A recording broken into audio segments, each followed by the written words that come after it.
Disclaimer. Today's video is going to include a fair bit of information, both historical and current, that some of you watching may view as overtly political. And because of the topic of this particular video, we really can't avoid it.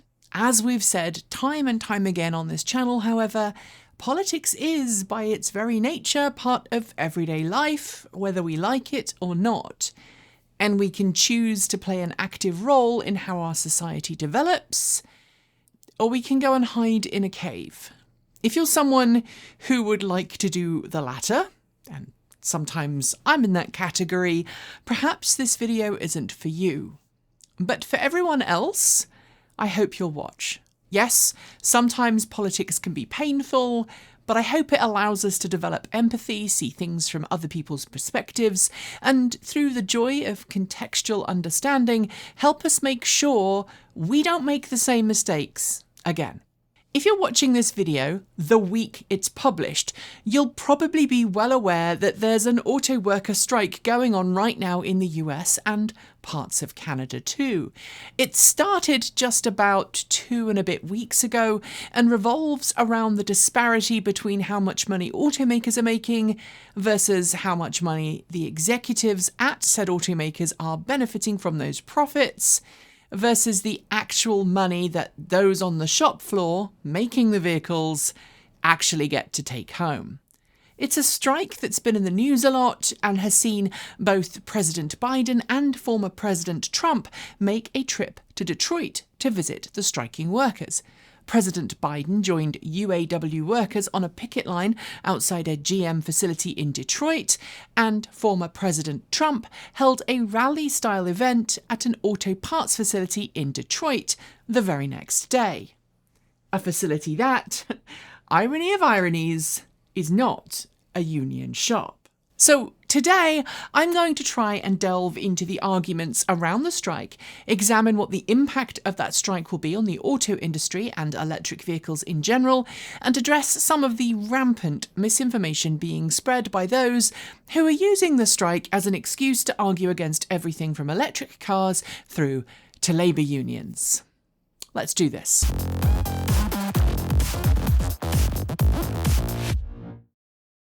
For almost as long as the auto industry has existed, unions representing the people who build our cars have also existed. The United Auto Workers Union, the union at the heart of the current strike, was founded in May 1935, and although it was known by a different name, it has represented the interests of auto workers at factories operated by the Detroit Three, Ford, General Motors and Stellantis ever since. Why do unions exist? The answer to that question depends on whom you ask, because for the past 40 years or so, unions haven't been painted in a very positive light in the US. That comes partly from the fact that historically, unions haven't always had the best reputations, with some union shops known for alleged connections to mafia, gangs, and worse.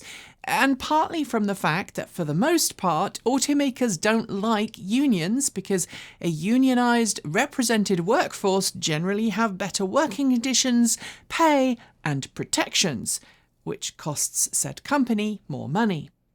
Unions are meant to represent their members' interests to an employer, leveraging collective bargaining and representation to ensure that workers are being paid a fair wage for their work, are being treated well, and aren't being taken advantage of. And in addition, they can also ensure workers who are unfairly dismissed have proper legal representation. And it doesn't matter if you're a big coffee chain, a delivery service, or an automaker, a unionised workforce usually means that you, the owner of the business, have to pay more to your employees, and that means less money for you and less money for your shareholders. So you'll quite happily spend significant amounts of money trying to union bust. Not that I'm making generalisations, you understand. Well, maybe a few. And as you might have inferred, I personally have a pretty positive experience of unions. I used to be in the Musicians Union in the UK when I was a music student and then a professional musician.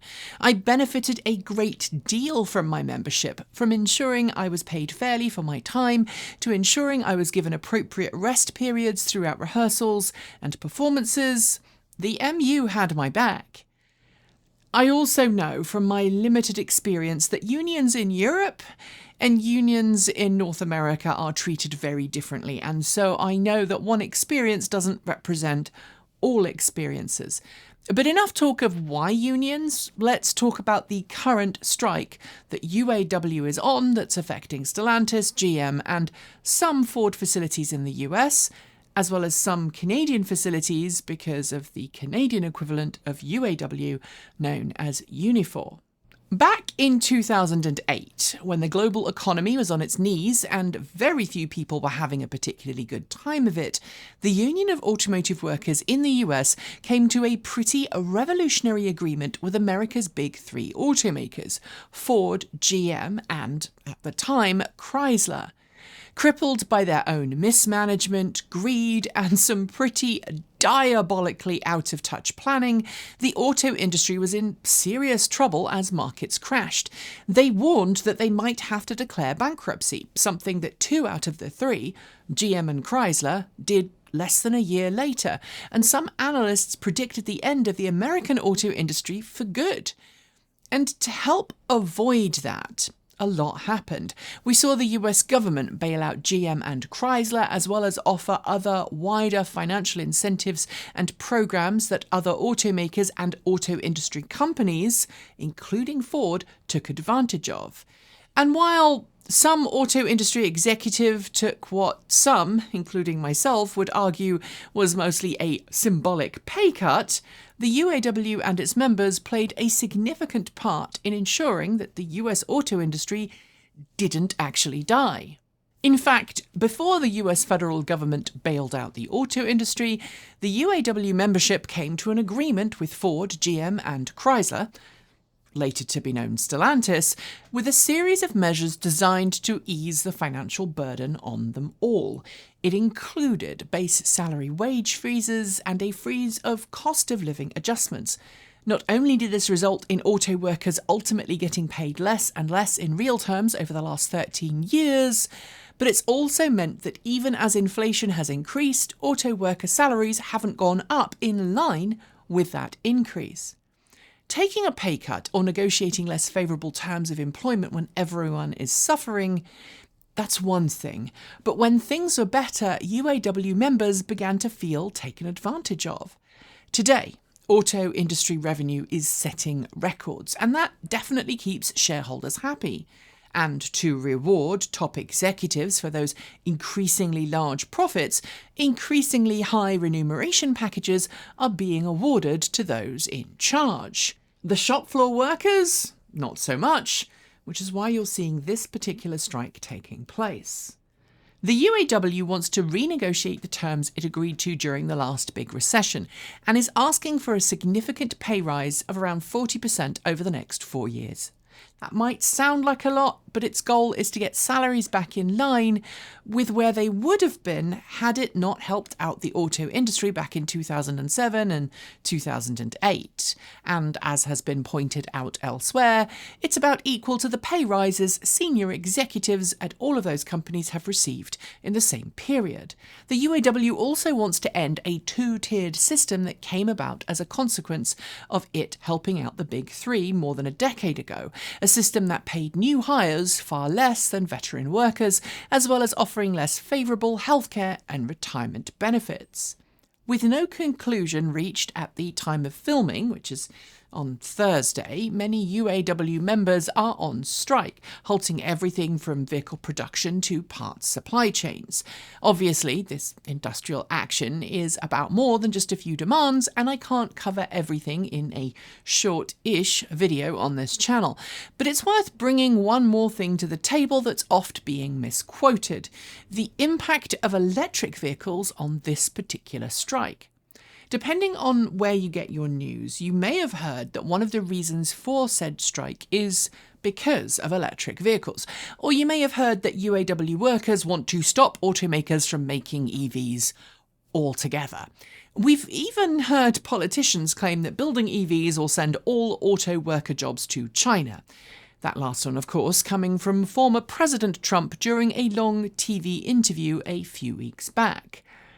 But the reality is very different. First, the concern over electric vehicles isn't about factories making EVs.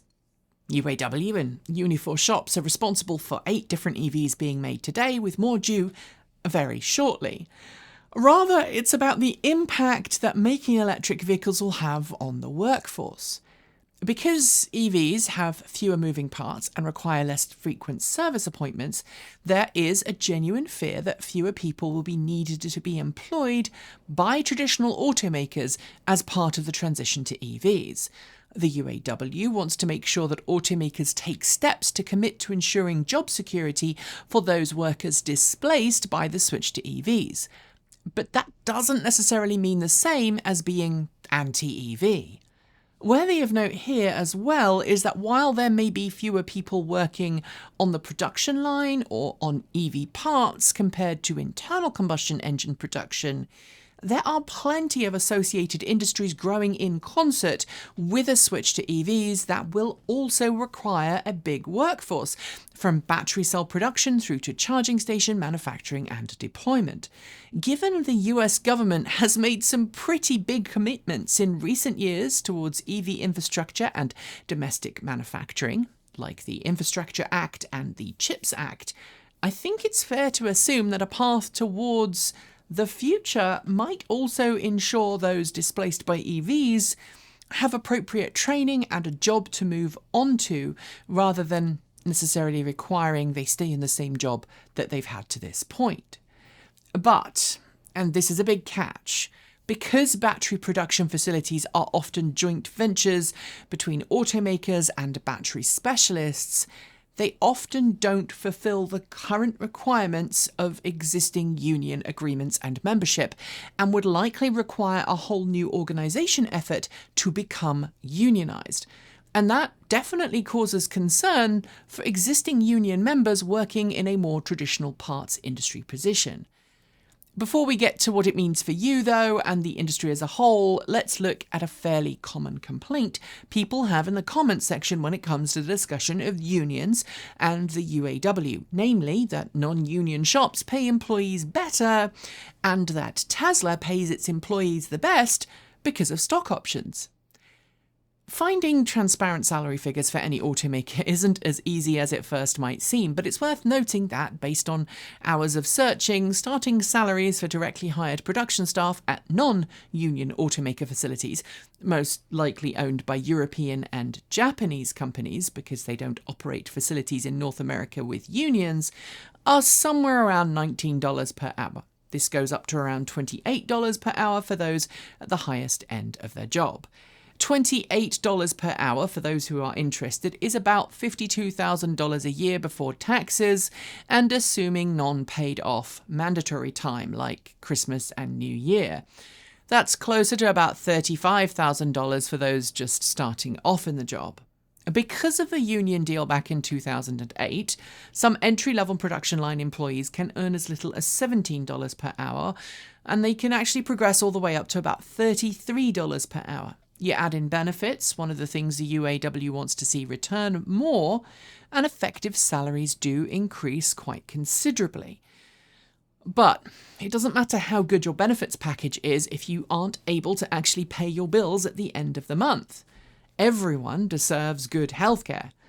Call me a socialist or an Oregonian if you disagree. I think it's a fairly sensible belief that everyone should have access to affordable healthcare, and everyone deserves the ability to save for retirement. Transport Evolved offers both retirement savings and health plans to all of its staff. But again, if you can't pay your bills because your actual dollar and dime amount every paycheck isn't big enough, you have a big problem. Which brings me to the claim that Tesla is the shop to work at because it pays its employees more and that they have better working conditions, a claim that's often used to argue why we shouldn't have unions in the first place.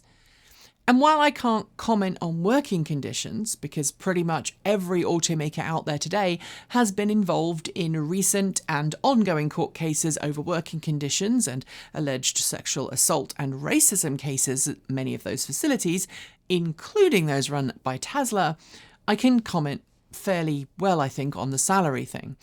On paper, Tesla can claim that it pays its workers more when it comes to total packages because of stock options, nothing more. But prior to the current negotiations, the big Detroit Three paid around $20 per hour more in total compensation to shop floor workers when compared to Tesla.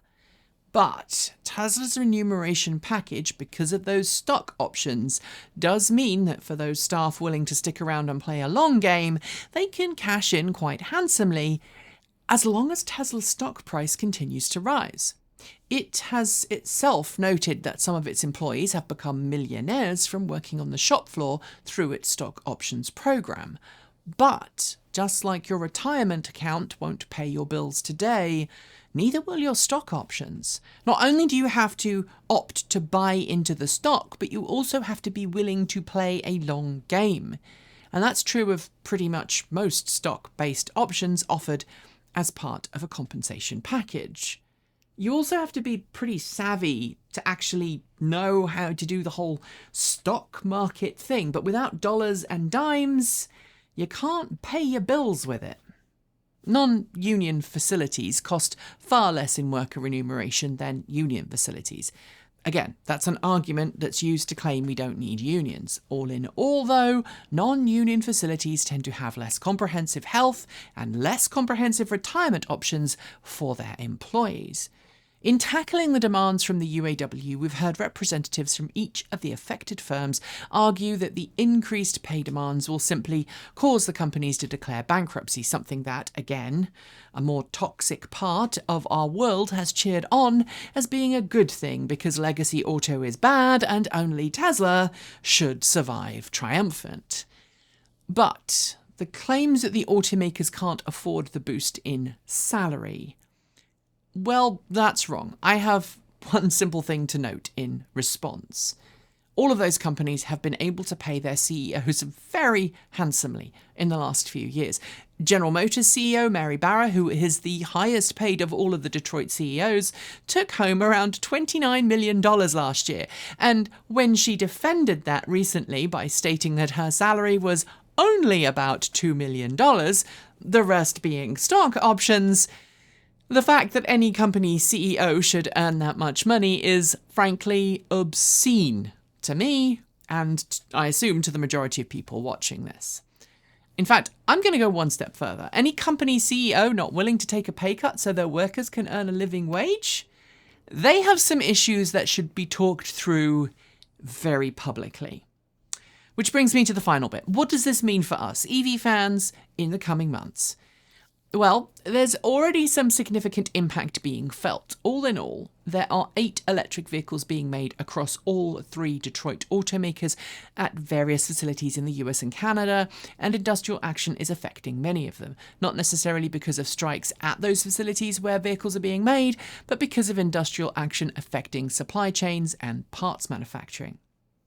Even Ford, which has fewer facilities affected by the strike because its negotiations with the UAW are proving more fruitful than negotiations with GM and Stellantis, is noting a slowdown in its supply chain. My Ford F-150 Lightning is currently awaiting parts to satisfy a recall campaign and to remedy a problem that my truck has with its tailgate, and my local dealer frankly doesn't know when those parts will actually arrive. Further to that, Ford has basically halted all production at a joint battery facility it's building until it knows the outcome of the strike, and negotiations appear to not be going its way. It's suggesting that the strike will impact EV production moving forwards, and that is a very bad thing indeed. So we're going to keep our ears to the ground on this one, as we really do not need any more excuses for EVs not to be produced. What about if you're waiting for a new car? Well, if you're waiting for a new EV from GM or Ford, Stellantis doesn't really have anything right now. It's likely that you'll see an increase in the time it takes your car to be built and perhaps a delay in getting it to the dealership. This is, of course, especially true if you are building a high-end model to spec with loads of extra packages that are likely to require a wider supply chain in order to build. This also, in turn, means that we should expect the cost of cars to go up again on dealer lots as unscrupulous dealers try to cash in on the strike's effect of the supply chain. I wish I had something better to say here, but sadly, humans suck, and someone will always try to make money out of somebody else's hardship. So, how can you help? Aside from supporting those calling for a more livable wage, let's be honest, entry-level $35,000 salaries at automakers aren't going to be enough to pay the rent or a mortgage in much of the US today. You can also call out the pay packages of auto industry executives, which have, on average, risen by more than 35% in the last 4 years alone. And finally, you can be a conscientious consumer. Sure, buy the product you want, but ask yourself if you are supporting a company that's paying its workers fairly or one that isn't. That said, as Kate explains in this video, that's often harder in the real world than we'd like it to be. And on that note, we are done with today's video. If you have comments, drop us a polite note below in the Discord chat room on Mastodon, or if you are a Patreon supporter, you can reach out in the comments there. If you want more, subscribe, hit the bell, and follow the links below to regularly support us with a YouTube membership or a Patreon subscription. You'll also find links to our Ko-fi, Bitcoin, and Swag store, as well as that aforementioned Mastodon server. There's no Mac Easter egg on this video because I'm going to take a little bit longer on the next bit. Scrolling on my right is the list of amazing charged up supporters, and if you're not on the list, thank you, Neil, for reaching out and telling us you weren't on the list. We're sorry. There's been some issues with the automated process we've been using for creating this, and we've actually been rejigging our credit setup, which is due to drop pretty soon, so watch this space. Oh, and if you have recently joined and your name isn't on the list, again, I'm sorry. The list hasn't been generated for a while we try and sort out those bugs. In the meantime, thank you to all of the people listed and all of the people who recently joined our Patreon. Our ad revenue is $3,000 less last month than it used to be 2 or 3 years ago, so you really are helping us stay afloat and avoiding this channel shutting down completely. Thank you, and if you're someone who has $1 a month to spare, please do consider supporting us, as we are still about $2,500 short every month that this YouTube adpocalypse and silliness continues. Shoutouts go out to our V2G Patreon supporters: Alan Tupper, Andrew Martin, Bennett Elder, Brophy Wolf, Chris Maxwell, Cyprian Laplace, Gordon C., Dan Blair, Hay Esker, John Tramal, Carl Fox, Mark Eggleton, Peter Dillinger, Regine Fellows, Sean Tucker, Stefan Fremgen, Stephen Williams, Tazza in the Gong, Paul Bricknell, Tony Moss, Carl Hodgson, Chris Asentar, Denny Hyde, Lance Schall, Linda Irish, Mike Weeder, and Paul Nelson. And finally, big thanks to our off-grid supporters: Paul Conway, Kevin Burrowbridge, Stephen O'Donoghue, Jim Bennis, Robert Flannery, Aaron Hahn, Ellery Hensley, Rory Litwin, JP Fagerback, Dave Kitchen, Andrew Glenn, Anonymous Freak, Chris and Michael Johnson, Clay Witch, CPU Freak 101, Eric Knack, Joe Bresney, John Henderson, Laura Reynolds, Marcel Ward, Matthew Drobnak, Nigel S., Reggie Watts, Will Graylian, and of course, Ian. Don't forget that we make videos every Monday, Wednesday, Friday, and Saturday on this channel, plus on a Sunday on Take 2. And with that, I hope you enjoy the rest of your day. I'll see you soon, and as always, keep evolving.